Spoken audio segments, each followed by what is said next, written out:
So basically, Lucy is just, doing her thing, climbing. That's what she does best. Cordelia is supposed to be distracting Tatiana and Grace. So Cordelia's at the door, like, let me in, let me talk to you. Just want to see if you're all right, X, Y, and Z. So that's going to happen. And while that's happening, Lucy talks to Jesse. And at the same time, Grace opens the door, and then Tatiana shows up, and they shun Cordelia away. But she can't leave because Lucy's still there. So she rummages around to like the greenhouse, the garden, and while she's rummaging through, she doesn't realize this, but she has walked into where a demon is being housed, and the demon is there because Gabriel and Gideon's dad, Tatiana's dad, he made a demon to always be loyal to the Lightwoods, or like to Tatiana, like all of his family. And so that demon starts to attack Cordelia. Now, what we want to do is we want to cut back to James, because James is somewhat like his sister Lucy, always trying to find a way to help. And James is thinking, well, if I go into the shadow world, because I saw something black when it attached Aradne, and Aradne said she saw something black too in the shadow world, maybe I can figure out what's going on in the shadow world. So he goes into the shadow world. Basically, nothing is too essential that he finds. But when he goes back, he's attracted to like this golden light, and he comes back, and where is he? He's with Cordelia, because he's been attracted, as he thinks, to Cortana. I think he's attracted to the love of his life, but that's beyond the point. So he's there. He saves Cordelia from being eaten by a demon, and they dip. And then Lucy, after being done with Jesse, she comes, and then they dip, and they go back to, well, Cordelia goes back to where she's living, and Lucy and James go back to the Institute. Apparently, Tatiana told Charles, Consul's son, that James tried to see Grace, and when shunned away, James went on a rampage and broke the greenhouse and destroyed assets. And I was like, but didn't Tatiana see Cordelia? Why wasn't Cordelia mentioned? Are you just trying to ruin James's life? Why? X, Y, and Z. What? Okay. No. Charles is like, well, X, Y, and Z. And Will is like, you know what? Cursing in Welsh, being a dad, whatnot. And then James is like, you know what? Lock up everything, because apparently I'm on a rampage to break greenhouses. And he just leaves. At the picnic, Anna invited Cordelia up to tea to learn her secrets, try to acquaint herself. So Cordelia goes over to get tea. It's not really tea, because then Matthew shows up. And Anna's like, well, we have to do something about what's happening. We need to find out. And the best way to do this is to go talk to downworlders, because they have their ears to the ground. They're going to know what's going on.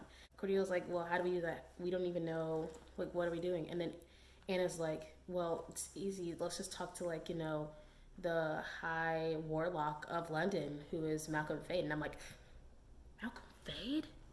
The Malcolm Fade? Referred to Dark Artifices if you need more information. That Malcolm Fade? Yes, that Malcolm Fade. We go to Hell Ruel, which is being hosted by Hypatia, because apparently a Hell Ruel is always hosted by a woman. So it's going to be Hypatia, who I love. And so basically, Anna's there, looking sharp. Cordelia's there. Matthew's there, being drunk as always. Also, Matthew has a drinking problem, and it's bad. It's really bad. And everyone's mentioning it oh, Matthew has demons. How do we get him away from his demons? And we don't really get more information until later. But yeah, Matthew's a drunk. And so basically, they are all just trying to suss information. And when they're sussing this information, Hypatia first is offended. She's like, why do you think that we know something about the demons that's poisoning your friends? Are you trying to say that we're bad? And Cordelia's like, no, we just want your help. And Hypatia's like, well, why do you think we need your help? Cordelia's like, well, what if I save your life? And Hypatia's like, oh, my life, oh, I am a warlock, oh. Until Cordelia with the katana is like, and throws away the chalice that Hypatia was about to drink. He's like, well, I just saved your life, because that mermaid over there, she poisoned it. And then Malcolm does some magic voodoo, and he's like, oh yeah, this is poison. Oh my god, Cordelia really saved our lives. Hypatia and Malcolm are like, well, we can connect you to Ragnar Fell, who was the High Warlock of London a long while ago. Maybe he knows some information. And at that point, we have our first lead. Boom. But in the flashback, we learned that Thomas, before he went to Spain, took some time off in Paris. And Alistair was also in Paris. And at this time, it looked like they were kind of becoming friends, decent, after what happened in Tales from Shadowhunter Academy. So it was nice to see. While this happens, a letter has been delivered to James from Grace, and Grace wants to meet in a disclosed area. So because Jesse saw her writing this letter, Jesse went to go talk to Lucy about it and tell her that, yo, the demon that y'all thought y'all killed, it actually had a bunch of like demon spawns, and they're gonna protect Grace because she's a part of the family, and they're gonna kill James. And so Lucy's like, well, time to get the rest of the merry thieves and go find my brother. So while they're doing that, James and Grace meet up, and Grace is like, James, if you love me, you'd marry me, and you'd marry me in a mundane church, and you'd have your mark stripped, and you'd just be outcast from being a shadow hunter because you love me. And I'm like, ultimatum much? Madison from The Bachelor much? And so James smartly is like, no. And Grace is like, you don't love me after all. At this point, this is when the demon spawns come out, and they're trying to kill James. But then the merry thieves show up, and Cordelia and Lucy are with them, and Alistair is actually with them, and they kill the rest of the demons, except a demon recognizes James and is like, oh, I serve a prince, and I recognize you have prince blood in you, so I shall leave you alone, but tell no one. Lucy's like, I have the same amount of demon blood he has too. Like, why am I always being ignored? And I was like, Lucy, this is not the time to wish to not be ignored by a demon. They've saved Grace's life because she's incompetent, because Tatiana never trained her. Tatiana rolls up and she's like, Grace, get in this carriage right now. We go back to the Institute, and at the Institute, Will is there. He's been quite inebriated, and he's singing Welsh tunes. And who is there but Ragnar Fell? Then we cut to the Carsters' house, and Charles is coming over, and Cordelia is spying on this because she wants to make sure that Alistair doesn't break his promise and tell Charles about what had happened. But instead, Cordelia finds out that Alistair and Charles are in a relationship, a secret relationship. And Charles is marrying Aradne, not just because her dad is the Inquisitor, but also because Aradne likes women. And it is implied, or at least thrown out there, that Aradne and Anna are in love. But we have no proof yet. Alistair is very upset. It's like, you love me and you're marrying her, and I could never marry someone I didn't love, and my heart is broken. And Cordelia's like, this may be my time to just leave. But also, another thing is that apparently Charles and Alistair became a thing in Paris, but what about Thomas and Alistair in Paris? Like, what about that? But the attacks do not stop.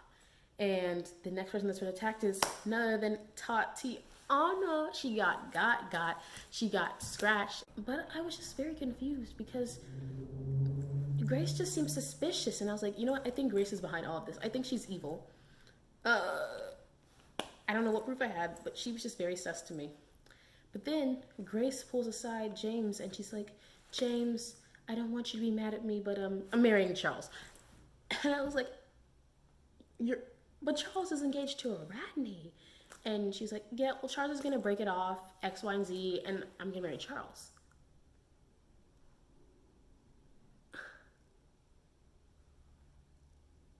Excuse me, what? You're gonna...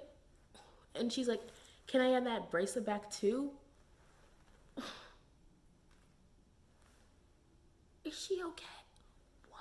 So obviously James is just so emotional and his heart is broken. James is leaving and Matthew's like, yo, bro, what's up? What's up, bro? What's up? And James is like, Grace is marrying Charles. My life is over. My heart is broken. I'm shattered.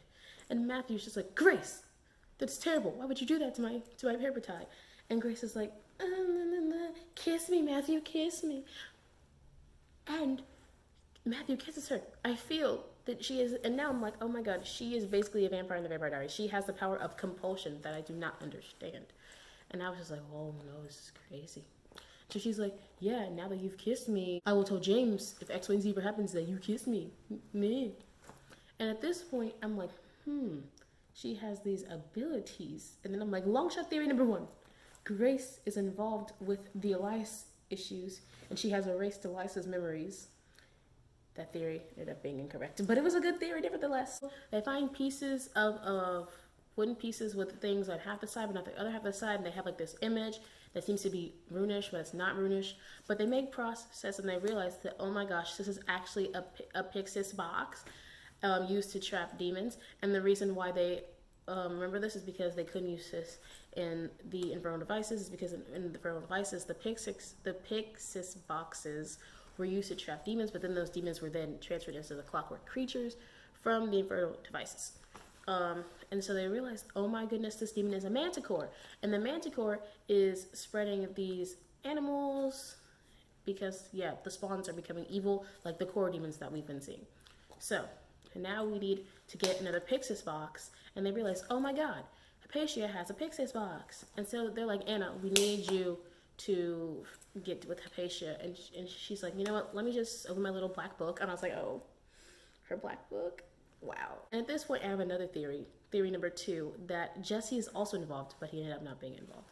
It was kind of a bad theory. At this meeting, they find out that Oliver, who was Barbara's amour, he has also died, but he was never bitten. He was just scratched by Barbara. And at this point, they realize that, in fact, the poison is contagious. And that is why London is under quarantine. All Shadowhunters are under quarantine. Also, Charles says, because of this quarantine, I will be acting as consul. And I'm like, ugh. And in order to distract the person who's trying to hit on Hypatia so that Anna can hit on Hypatia, Cordelia's like, you know what, I must perform, and I need you to play the violin for me. And so she performs a little intricate dance where she tells the story about this woman seducing everyone. And so that happens. But then Charles is comes into the Hell Royale because he's trying to question the downward to see what they know, which is, 300 pages too late, but whatever, sir. Whatever makes you feel better about yourself. And so basically, James and Cordelia have to disappear, and Matthew's like, I'm staying, he's used to this anyway. And then James and Cordelia have this makeout session in the Whispering Room, and at this point I'm like, I think you're meant to be. And so they're doing this back and forth, it meant something, it didn't mean something, XYZ, that continues throughout the entire book. They have the Pyxis box, and they're about to try to apprehend the Manticore, and they think the Manticore is going to be on this bridge because it's in between 2 places, because that's where Manticores are often found.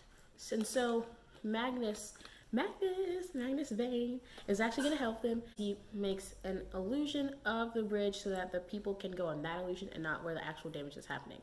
So they wound the Manticore and put it in the Pyxis box, and they're like, that was easy. And then boom, the Pyxis box explodes, and then Cordelia gets flung into the water and she almost drowns, but then Lucy saves her. But Lucy doesn't actually save her. Lucy screams out for people to save her, and then the ghosts collect Cordelia and bring her to Lucy. And Lucy's like, oh my gosh, I have this power to control ghosts. Crazy. Christopher and Thomas are also working on the antidote at this time.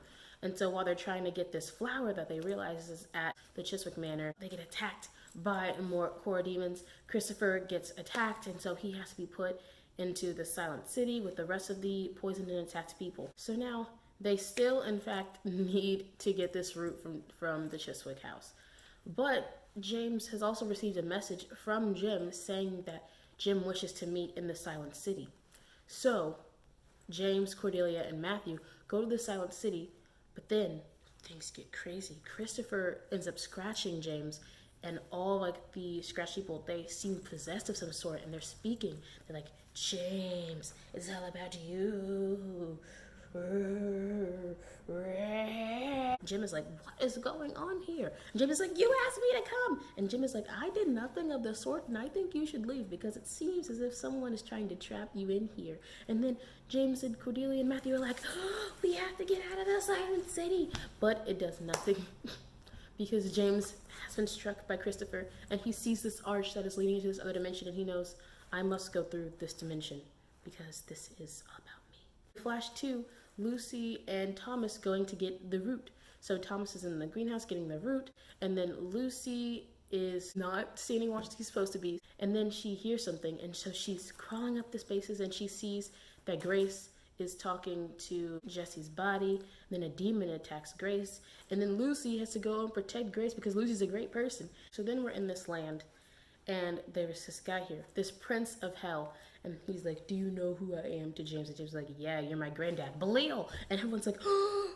And he's like, oh, you're so smart, how did you know it was me? He's like, well, you're said to be the thief prince. You stole this land from the other prince. Everyone keeps mentioning you. It was pretty easy, actually. And I'm like, yes, James, just smart. But then Cordelia needs to get to James. Like, she needs to make sure he's okay. So what does she do? Because she knows Cortana can cut through anything. She cuts through the arch and goes into the land with James. And before this happens, Belial has said that what he's trying to do is he wants James to give himself over so that Belial can be in his body, because Belial cannot be in the regular dimension, as he's the only prince that cannot do that, because that's how he's punished, because his close relationship was with humans, and so now he can't be with humans. He has to go through extra measures to get into that realm. So Cordelia comes through, and then Belial's like, and then Belial warps the ground to surround Cordelia, and Cordelia can't do anything, and she's about to cut the ropes with Cortana, but then Belial takes Cortana. He's like, everything in this land, even Cortana, is mine. And so the Manticore comes, and James is about to be killed by the Manticore, but then he realizes that if he's the grandson of Belial, then he should also have the ability to control the land. So he controls the land, ends up killing the Manticore. And Belial's like, no, he figured it out. Belial has Cortana. Cordelia summons Cortana back, and she's like, it's rude to take people as swords. And I'm like, yes, Cortana, the greatest sword known to mankind. I love Cortana. Cortana's the greatest thing ever. She stabs Belial with Cortana, and then Belial's starting to disintegrate. But because he is the land, and the land is him, the land is also starting to disintegrate. So James has to hold Cordelia and transport himself and them back into the realm. But James still has been poisoned, and he's on the verge of death. After Lucy forced Jesse to bring her to the cemetery where the Silent City is, Jesse felt so compelled to give his last breath to save James's life. And so then at that point, Jesse actually started fading, because now that he doesn't have that last breath, he really has no hope for being brought back to life. They're in the infirmary, and then Grace sneaks in. She's like, can I talk to him? And I was like, no, why? And so then Grace was like, my mother's been dealing with black magic, and there's a clockwork angel, and when she dies, the clockwork angel is gonna destroy all the shadow hunters. And James is like, I must do something. I must tell my family. And she's like, no, I can never risk that. And puts something silver on his wrist, i.e. the bracelet. She's controlling him with the bracelet. Okay, the bracelet is part of her mind control. I don't know how this affects Matthew and how she mind controlled him, but also he's drunk, so maybe it could have been easier. But she is controlling him with the bracelet and making him feel like he's in love with her because of the bracelet, because loyalty binds him. They said it. Loyalty binds me. Okay. And so he goes through the portal, kills the clockwork device, but then the house starts on fire. And so Cordelia and Matthew, they've also come to the portal, and they have to save James from burning in the fire. So they do that. But then the next day we have a meeting that involves everybody, because we have to say all these things, and the council's going to be there, X, Y, and Z. Like, you know, the typical end of the book meeting. And so at this meeting, Tatiana's like, oh my God, James has burnt down my house, and he did this because I had all the evidence that he was evil and he was working with the demons. And James is about to confess, but then Cordelia stands up. She's like, James could not have possibly done that because he was with me in my room all night. What? The table is shaking. Do you not feel this table shaking? The table is shaking. I was reading this book and I was like, no. Everybody in the crowd was like, what else? It was so freaking iconic. And so then the consul comes in and she's like, yeah, we had to investigate this fire. And while investigating this fire, we saw that there was dark magic stuff. So Tatiana, you're under arrest. And Tatiana gets taken. But then James pulls aside Cordelia and he's like, you have to take this back. Like, you can't do this. Like, no. And so he's like, well, if you're not going to take it back, will you marry me? And she's like, but you don't love me. And he's like, I don't love you. And in my head, I'm like, you do love her. You are being compelled. You're being compelled by Grace and that bracelet to think that you do not love her when in fact you do. Can't you see you're meant to be? They agreed to an engagement for 1 year. We're gonna have an engagement party. Engagement party things are going down. Charles once again steals the spotlight to claim that he is marrying Grace, and everyone's like, we don't care. Charles pulls aside Alistair, but then Alistair brings Cordelia along, and Alistair stands up for himself. He's like, no, I will not be with you, and you will not bully me again. And then we're over. And then Alistair leaves, and then Charles is like, you must not know what to say. And then Cordelia is like, you've hurt my brother, and you're not going to do it again. And then she walks away, and I'm like, yes, sibling unity. But while that's happening, Grace encounters James, and Grace is like, well, I'll just have a long engagement to Charles, and after the 1 year where you're with Cordelia and you get a divorce, then you can be with me because we belong together. And I'm just like, go away. You've ruined enough. Matthew and Cordelia are dancing again, and then Will and Cordelia are dancing, and that's because it is a theme that everyone has to dance with the bride-to-be because she's really good luck. And then also during this engagement party, because Thomas is starting to really care about Alistair because Alistair helped him fix the antidote to heal everybody with the infection, with the poison, and Thomas is starting to care. Matthew's like, don't you ever care about him, because the rumor that said that your father and my mother were having an affair, that was all started by Alistair. And everyone's like, you started that rumor? And it was just really bad. Anna, she's a detective, she's seeing things. She's seeing that James, she's seeing like the whole James, Grace, Cordelia thing, and she's like, something's off about this, okay? And she's seeing all these other things. But then she runs into Aradney, and Aradney's like, I will win you back. You and me belong together. And I'm just like, yes, let's see what happens in the next book. Lucy then goes to Grace, and Lucy's like, I want to help bring back your brother. Like, he's done so much for me. So now Lucy and Grace are going to work together. You see how everything's starting to be like plotted together.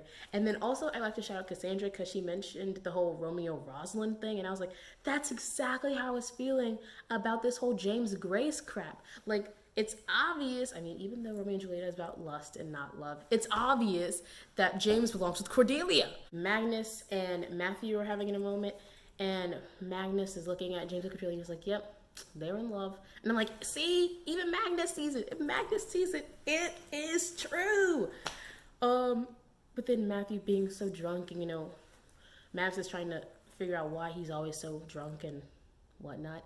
And Matthew's like, it's not even real. He doesn't even love her. And Magnus is like, you sure could have fooled me. And Magnus is like, I think I should stay around and see how this all happens. Matthew still has this darkness. Matthew was saying something about having killed someone, and I don't know who that woman is. It was talking about someone the queen, but it wasn't the queen, so I don't know who he killed. But it's also like Matthew's in love with Cordelia, so it's kind of like they're doing that Infernal Devices thing again, but it's not as developed because it feels like Matthew should be with Lucy. I don't know. We'll see what happens in the next book. But then we get to the epilogue, and Tatiana has been returned to her home to grab some stuff because she's being sent to the Adamant Citadel with the Iron Sisters to make all the weapons.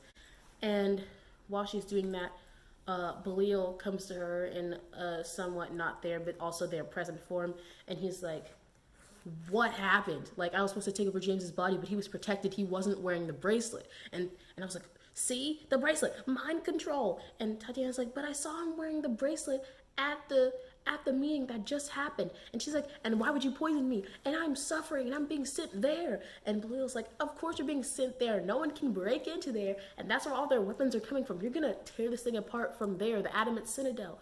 And I'm like, oh, this is so intense. I'm shaking. I am shaking. The theory of the bracelet has been confirmed. It has been confirmed that Tatiana and Belial are working together. It has been confirmed that Tatiana is evil and resentful for what happened to her father. It has been confirmed because he was stabbed by the sword, how he's not able to be as cool as he used to be, but he's definitely going to be back before the century's up. And I'm like, yes, Cortana strikes again. She's the best sword ever. And then we end, and then if you don't know, there is like, well, I have the first edition, collector's first edition gang, and at the end of that, we have a section about Will and Tessa's wedding day, and it's just amazing. So read that if you have that. It's really good. At the end of the day, oh, this book was crazy. This book was crazy. It was an emotional roller coaster, and I cannot wait for the next book to come out. Chain of Iron, I believe. Cassandra Clare. I need that ASAP. I need that ASAP, okay? If you want to send me an ARC, an advanced reader copy, I'm not going to say anything. I'll just read it and drink my tea by myself, but I need the sequel. So yeah, guys, that's it for this book review. I'll see you guys later, and yeah, bye. Oh yeah, a new Cassandra Clare book. Oh, gang, gang, gang, gang, gang, gang.